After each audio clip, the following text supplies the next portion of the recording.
강당을 영어로 오디토리움이라고 합니다. 강당이라고 할 때 강은 강의 또는 강론할 때 강입니다. 즉 강당은 가르치는 장소입니다.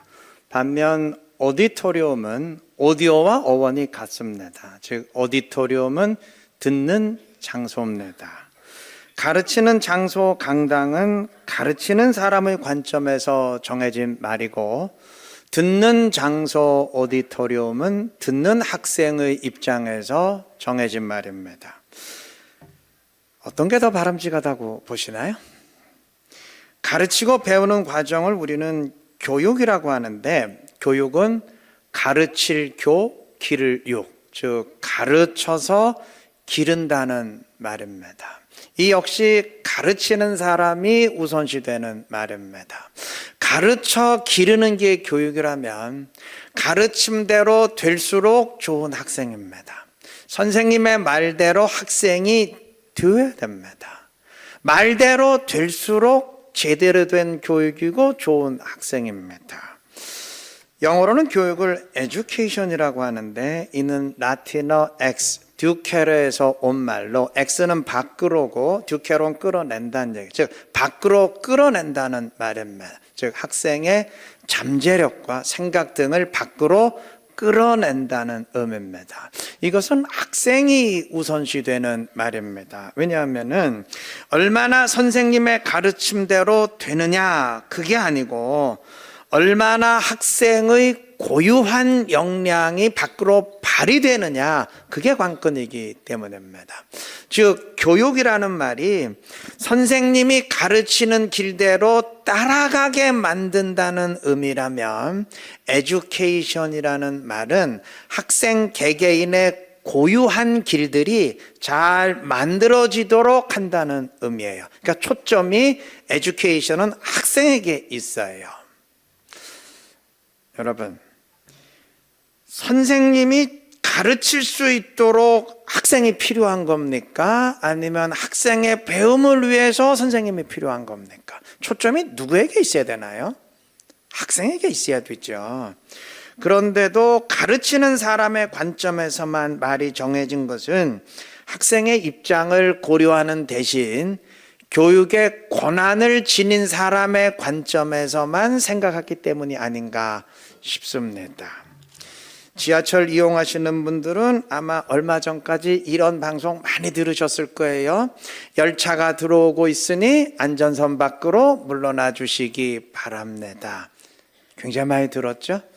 근데 이 말 틀렸어요. 이 말 정말 큰일 날 말입니다. 여러분, 상식적으로 사람이 안전하려면 안전지대 안으로 들어와야 됩니까? 아니면 안전지대 밖으로 나가야 됩니까? 안전선 밖으로 나가란 얘기는 열차하고 충돌하라는 얘기예요. 절대 해서는 안 되는 말입니다. 지하철의 노란색 안전선은 들어오는 열차와 기다리는 승객 그 중간에 그어져 있어요. 때문에 열차 기관사가 볼 땐 노란선 안쪽이 열차와 가까운 위험지대지만, 노란선 건너편의 승객이 볼 때는 노란선 안쪽이 열차와 먼 쪽이고, 노란선을 넘은 바깥쪽이 열차와 충돌할 수 있는 위험지대입니다. 그런데도 노란선 바깥쪽으로 나가라고 하는 것은, 그거는 승객이 아닌 기관사의 입장에서 말하는 겁니다. 여러분, 지하철이 승객을 위해 있는 거지 무슨 승객이 기관사 운전을 위해서 있는 거 아니잖아요. 이건 물론 말 한마디에 불과하지만 다른 사람의 입장을 배려하지 못하는 우리의 습성이 드러나지 않았나 싶습니다. 중국 장자가 말한 바다새 이야기가 있어요. 바다새 한 마리가 나라와 도성에 앉자 노나라 임금은 그 새를 친히 종묘 안으로 데리고 가서 술을 권하고 궁궐의 아름다운 음악 들려주고 소와 돼지 등을 잡아 대접했습니다. 하지만 새는 어리둥절해하고 슬퍼하기만 할 뿐 고기 한 점도 먹지 않은 채 사흘 만에 죽었습니다. 왜 죽었는지 이유는 말씀 안 드려도 다 아시겠죠. 그러니까 자기 딴에는 새를 위해서 대접한 것이겠지만 새 입장을 전혀 배려하지 않았기 때문입니다. 다윗이 골리앗과 싸우려 할 때 사울 왕은 자신의 갑옷과 투구를 벗어서 다윗에게 입혀 주었습니다. 사울 딴에는 다윗을 위해서 한 행동이겠지만 다윗의 입장을 전혀 헤아리고 배려하지 못했어요. 다윗이 그거 벗어 던졌기에 망정이지 그거 그대로 입고 나갔으면 한 칼에 골리앗에게 죽었습니다. 여러분, 상대의 입장을 헤아리고 배려하지 못하면 호의도 재앙이 됩니다. 오늘 읽은 레위기 2장은 곡식을 제물로 드리는 소제에 관한 내용인데 곡식 소제건 짐승 제사건 하나님이 명하신 모든 제사 규정에는 백성들의 입장을 헤아리시는 그 하나님의 배려가 담겨 있습니다. 하나님은 짐승 제사의 제물로 소, 양, 염소, 집비둘기, 산비둘기 가운데 하나를 택하도록 하셨는데 이 자체가 백성들에 대한 배려입니다. 소는 너무 비싸기 때문에 부유한 사람이 아닌 한 드리기가 힘들어요. 그래서 하나님은 양이나 염소도 드릴 수 있도록 하셨고 또 그마저도 형편이 안 되는 사람은 값싼 비둘기를 드릴 수 있도록 배려하신 겁니다. 자, 그런데 비둘기를 드릴 때 1장 17절은 또 그 날개 자리에서 그 몸을 찢되 아주 찢지 말고 그랬습니다. 그러니까 날개를 완전히 찢어서 분리하지 말고 적당히 찢어서 아주 찢지 말고 그냥 적당히만 찢어서 펼쳐 놓으라는 말입니다. 이 역시 가난한 사람을 배려하기 위함입니다. 여러분, 소나 양을 드릴 땐 고기에 각을 떠요. 왜냐? 차곡차곡 제단에 쌓기 위해서. 몸집이 크고 고기 양이 많잖아요. 그러니까 규격화해서 쌓아야 돼요. 뭔가 있어 보이잖아요. 성대하고 거대하고 풍성하잖아요. 그런데 비둘기는 그 몸집이 너무 작잖아요. 티가 나잖아요. 야, 저 사람 저렇게 드리네? 좀 부끄럽잖아요. 그래서 펼쳐 놓으라고 한 겁니다. 펼쳐 놓으면 그나마 몸집이 좀 커 보이지 않겠어요? 덜 빈약해 보이지 않겠습니까? 즉 날개를 찢어 펼쳐 놓으라는 말씀은 비둘기밖에 드리지 못하는 그 가난한 사람들의 그 착잡한 마음을 조금이나마 달래주시려는 하나님의 배려입니다.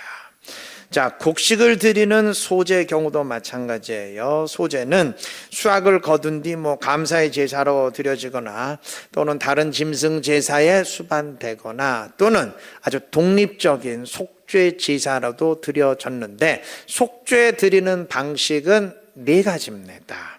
1절에서 3절의 내용처럼 곡식을 그대로 태워드리는 소제가 있었고 4절부터 7절의 내용처럼 곡식을 요리한 다음에 태워드리는 소제가 있었습니다. 자, 이렇게 소제를 크게 2가지로 곡식을 그대로 드리는 소제와 또 요리해서 드리는 소제로 나눈 이유 역시 가난한 사람들을, 형편이 안 되는 사람들을 배려하기 위함입니다.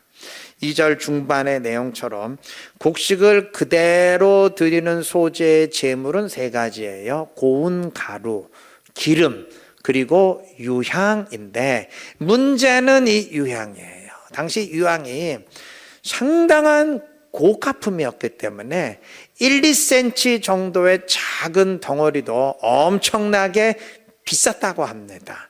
가난한 사람은 드리기가 너무 힘들잖아요. 그래서 하나님은 유향을 넣는 대신 곡식을 요리하는 소재 규정을 주신 겁니다. 유향을 넣는 이유는 곡식을 태울 때 향이 나도록 하기 위함인데 곡식을 요리를 하면 오늘 본문의 내용처럼 화덕에 굽건 철판에 붙이건 냄비에 요리를 하건 어쨌든 그 곡식 요리하는 냄새가 날 것 아니겠어요? 그 냄새로 유향의 향을 대신하도록 한 것입니다. 하나님의 배려죠. 자, 그런데 반드시 곡식을 그대로 드려야 되는 소재가 있어요.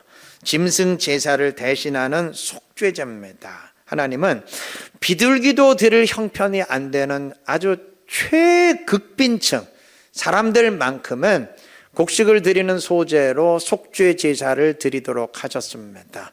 그래도 곡식이 비둘기보다 쌌기 때문입니다. 자, 그런데 문제는 요리하지 않는 곡식의 소재에는 그 비싼 유향이 들어가야 되잖아요. 이거 어떡합니까? 하나님이 조치하셨습니다.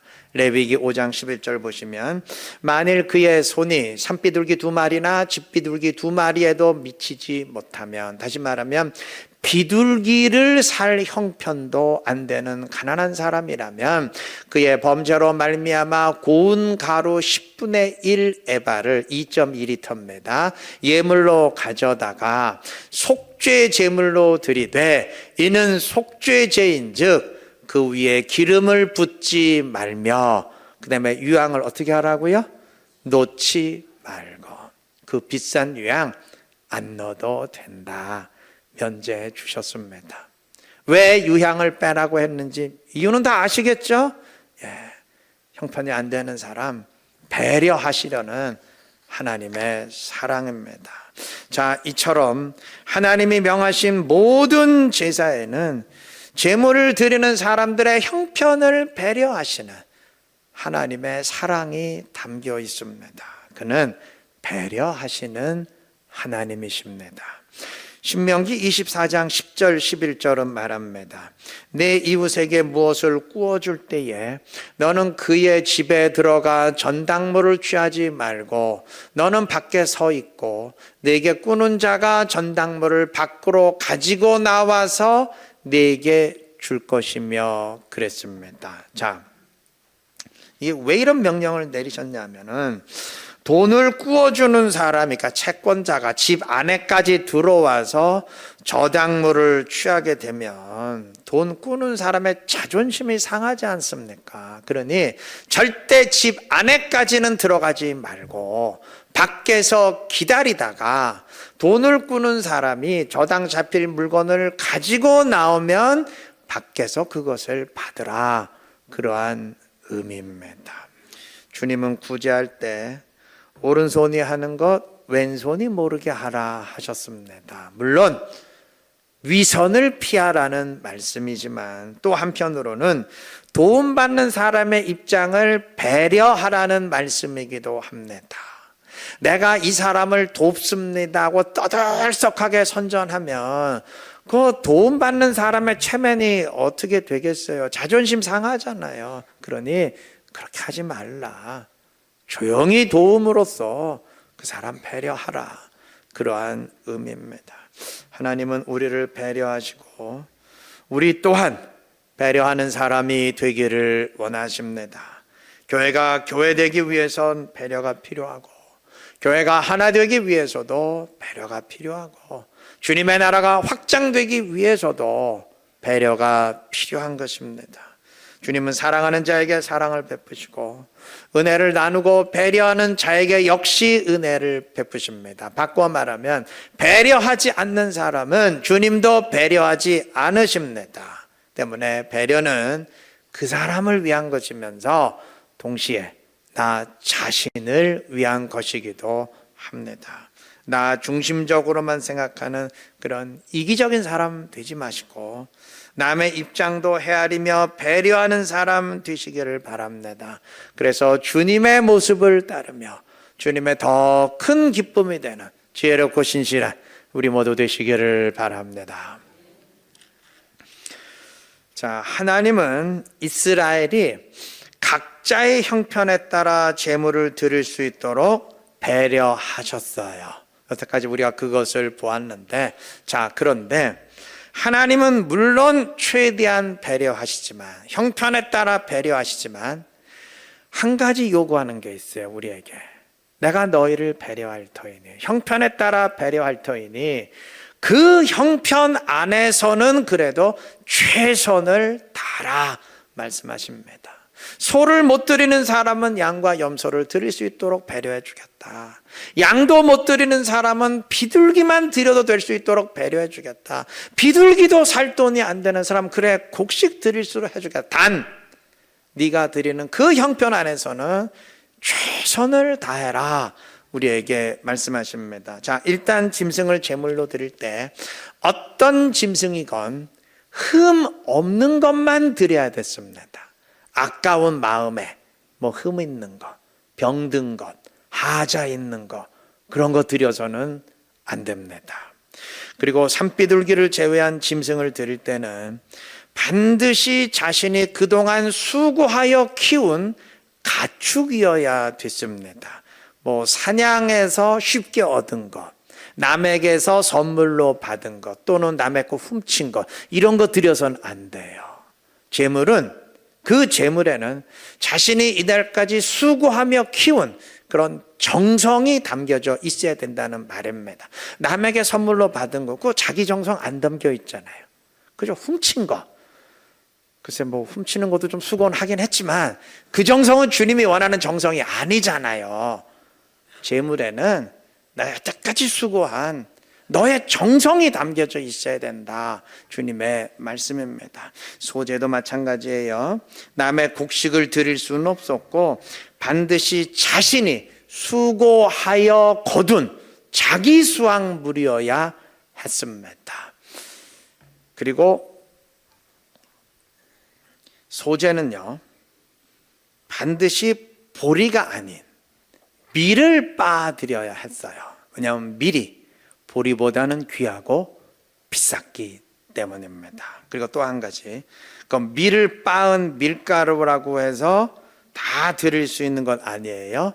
본문 1절은 누구든지 소재 예물을 여호와께 드리려거든 고운 가루로 예물을 삼아 그랬습니다. 소재의 제물은 고운 가루입니다. 이 고운 가루로 번역된 히브리어 솔레트는 껍질과 함께 빻은 곡식 가루가 아닌 껍질이 섞이지 않는 그런 밀가루인데, 이는 일반 곡식보다 훨씬 비싼 최상품이었다고 합니다. 하나님은 그것을 드리도록 하셨어요. 요리에서 드리는 소재에서도 마찬가지입니다. 반드시 고운 가루만 드려야 됩니다. 화덕에 굽는 소재도 4절 보시면 내가 화덕에 구운 것으로 소재 예물을 드리려거든 무엇으로 드리라? 고운 가루에 기름을 섞어 고운 가루 드려야 돼요. 그리고 철판에 붙이는 소재도 마찬가지예요. 5절 보시면 철판에 붙인 것으로 소재 예물을 드리려거든 역시 고운 가루에 고운 가루 드려야 돼요. 더 이상 안 봐도 되겠죠. 냄비에 요리에 드리는 소재도 마찬가지입니다. 소재의 제물은 그러니까 네 가지 다 마찬가지. 어떤 경우건 고운 가루이어야 됩니다.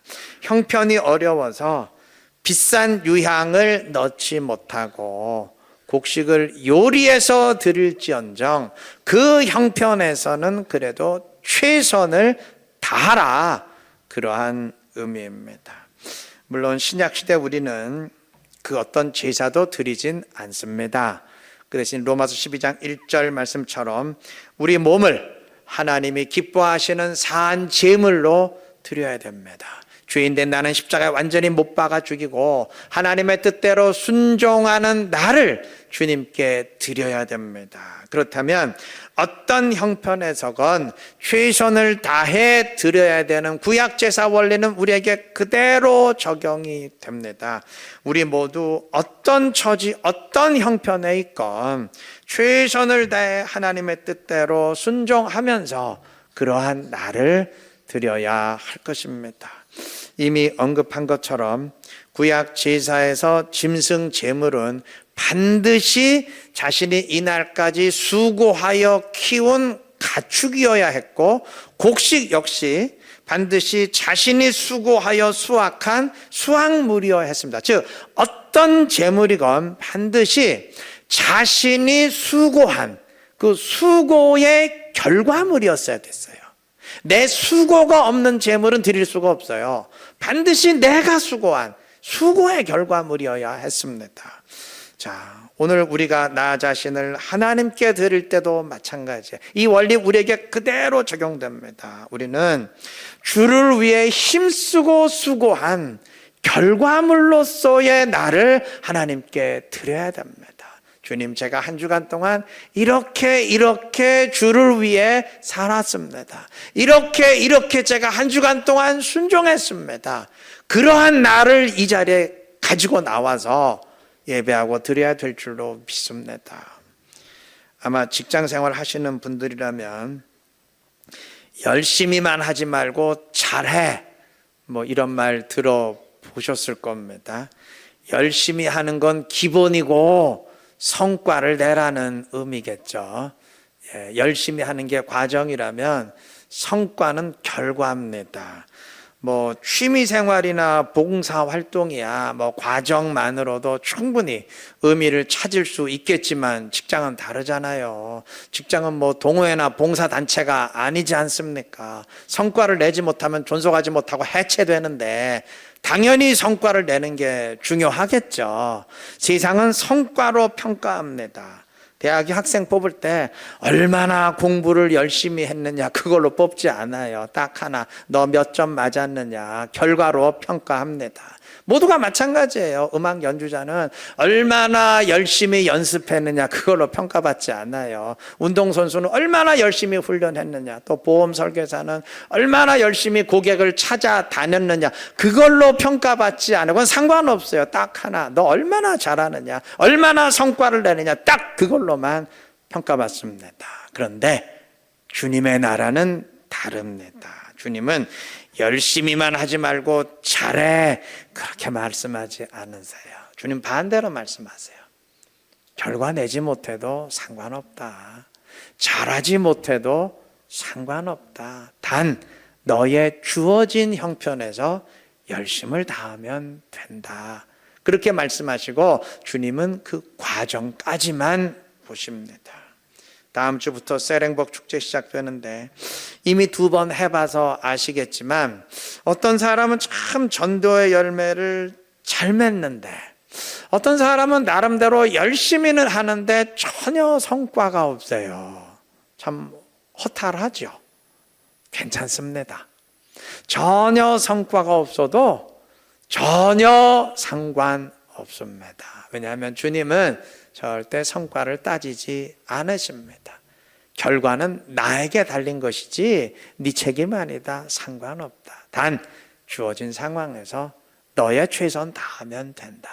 주님은 그것만 말씀하시고 그것만 따지십니다. 우린 최선만 다하면 될 것입니다. 전도뿐만 아니라 신앙의 모든 부분이 마찬가지예요. 결과는 상관없지만 최선은 다해야 됩니다. 열심은 내야 됩니다. 짐승 제사와 소제의 제물을 다 태워드리듯이 우리에게도 내 인생을 불태워드릴 만한 그러한 열심은 있어야 됩니다. 그리고 지극히 당연한 말이지만 신앙의 모든 열심은 하나님의 말씀대로 순종하려는 열심이어야 됩니다. 하나님은 제사에 관해서 어떤 제물을 어떻게 드려야 되는지 참 상세히 말씀하셨어요. 제사 드리는 장소인 회막, 즉 성막에 관해서도 뭐 재료, 색상, 규격 등등 정말 꼬치꼬치 상세히 명령하셨습니다. 성경 통독하다가 이 부분에서 막혀가지고 포기하는 사람이 많을 정도로 정말 지루하다 싶을 정도로 뭐 이런 것까지 따지시고 말씀하시나 정말 너무하다 싶을 정도로 상세히 명령하셨습니다. 왜 그러셨을까요? 전 하나님이 일부러 그렇게 하셨다고 생각합니다. 그의 백성들이 정말 그거 하나까지라도 철저히 하나님의 말씀대로 순종하는 모습을 보시기 위해서 일부러 그렇게 상세히 명령하셨다 생각합니다. 열심을 다해 하나님을 섬기되 내 주관대로가 아니라 내 생각대로가 아니라 야 이거 색깔을 뭐 빨간색으로 할 수도 있고 노란색으로 할 수도 뭐 이런 것까지 따져야 돼. 그게 아니고 하나님이 말씀하신 이상 나는 그대로 합니다. 이렇게 철저히 말씀대로 하는 것. 그것이 제사의 원리이자 곧 우리 신앙생활의 원리입니다. 디모데후서 4장 3절은 사이비 교사들의 유혹을 경고하면서 이렇게 말합니다. 그들이 혼인을 금하고 어떤 음식물은 먹지 말라고 할 터이나. 이게 사이비 교사들의 주장인데, 여러분, 이 사람들 하나님 모르는 사람들 아니에요. 나름대로 하나님에 대한 열정을 지닌 사람들입니다. 그런데 문제는 열심을 내는 건 좋은데 하나님 말씀대로 순종하는 게 아니고 자기 생각대로 하려고 해요. 이들은 혼인을 금하고, 그러니까 결혼하면 안 된다라고 주장했는데, 아니 성경 어디에 결혼하면 안 된다는 말이 있어요? 없잖아요. 그냥 자기들의 독단적인 생각일 뿐이죠. 신앙에 열심을 지니되 말씀대로 해야지 자기 생각대로 하면은 그 열심이 오히려 치명적인 독이 될 수 있는 겁니다. 어떤 책에 이런 말이 있어요. 사랑하는 사람과 함께 지내기 위한 한 가지 비결이 있다. 상대를 절대 변화시키려 해서는 안 된다는 것이다.